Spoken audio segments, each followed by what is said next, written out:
B+ test series में आपका स्वागत है। इस वीडियो में हम सूचना का अधिकार अधिनियम 2005 के बारे में चर्चा करेंगे। RTI एक्ट हमें सीक्रेसी से ट्रांसपेरेंसी की ओर ले जाता है, जिससे नागरिक मजबूत होते हैं। सेक्शन 22 इसे एक बड़ा असर देता है, अकाउंटेबिलिटी को बढ़ावा देता है और करप्शन को कंट्रोल करता है।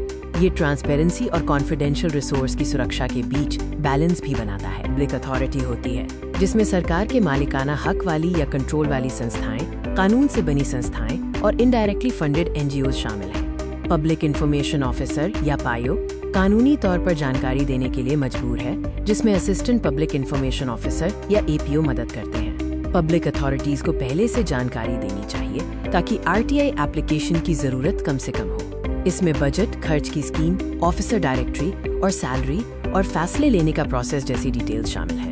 एप्लीकेशन प्रोसेस आसान है। रिक्वेस्ट लिखकर या इलेक्ट्रॉनिक तरीके से हिंदी, इंग्लिश या राज्य की ऑफिशियल भाषा में की जा सकती है। थोड़ी सी फीस देनी होगी। BPL वालों के लिए ये माफ कर दी जाएगी। खास बात यह है कि आपको जानकारी मांगने का कारण बताने की जरूरत नहीं है। इस प्रोसेस के लिए सख्त टाइमलाइन है। जीवन या आज़ादी से जुड़े मामलों के लिए डेडलाइन 48 घंटे है। आम एप्लीकेशन के लिए 30 दिन की लिमिट होती है, जो APO के जरिए भेजने पर 35 दिन तक बढ़ जाती है, और थर्ड पार्टी जानकारी के लिए 40 दिन। डेडलाइन पूरी न करने पर इसे मना माना जाएगा और जानकारी मुफ्त में देनी होगी। क्या पूछा जा सकता है? इसकी कुछ सीमाएं हैं। सेक्शन 8 में छूट, राष्ट्रीय संप्रभुता की सुरक्षा, कोर्ट की अवमानना, ट्रेड सीक्रेट्स और पब्लिक इंटरेस्ट से अलग पर्सनल जानकारी के बारे में बताया गया है। हालांकि 20 साल से पुरानी जानकारी आमतौर पर मिल जाती है, कुछ अपवादों को छोड़कर। प्रिंसिपल ऑफ सेवरेबिलिटी ज्यादा से ज्यादा जानकारी पक्का करता है।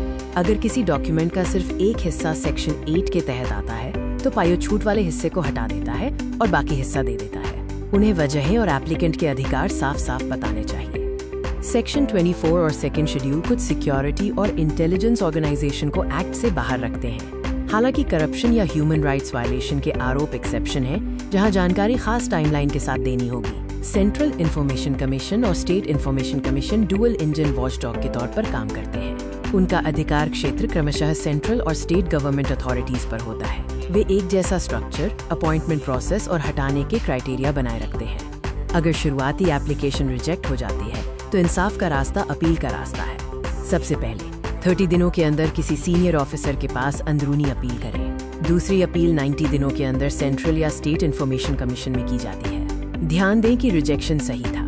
ये साबित करने की जिम्मेदारी पायो की होती है। सेक्शन 20 सजा के जरिए कानून को मजबूती देता है। इसमें बिना सही वजह के एप्लीकेशन लेने से मना करना, टाइम लिमिट में जानकारी न देना और गलत जानकारी देना शामिल है। ऐसा न करने पर हर दिन 250 रुपए का जुर्माना लग सकता है, जो ज्यादा से ज्यादा 25,000 रुपए तक हो सकता है। पायो के खिलाफ डिसिप्लिनरी एक्शन की भी सलाह दी जा सकती है। RTI एक्ट एक मजबूत नागरिक वर्ग के लिए खुद को ठीक करने वाला इकोसिस्टम बनाता है। साफ टाइमलाइन, इंडिपेंडेंट कमीशन और फाइनेंशियल पेनाल्टी ये पक्का करते हैं कि सरकारी मशीनरी ट्रांसपेरेंट हो। ये फ्रेमवर्क डेमोक्रेसी में अकाउंटेबिलिटी को नियम बनाता है, एक्सेप्शन नहीं। सफलता के पक्के रास्ते में 3 खास स्टेप्स होते हैं। स्टडी, एक मजबूत नींव बनाने के लिए। प्रैक्टिस, समय और एक्यूरेसी पर कंट्रोल पाने के लिए। और एनालिसिस, लगातार सुधार और आखिर में सिलेक्शन के लिए। आज ही अपनी सफलता का सफर शुरू करें। हमारे भरोसेमंद प्लेटफॉर्म से जुड़ें, जो सभी बड़े एग्जाम के लिए पूरा सपोर्ट देता है, जिसमें visual notes, smart current affairs और डेटा ड्रिवन परफॉर्मेंस ट्रैकिंग शामिल है।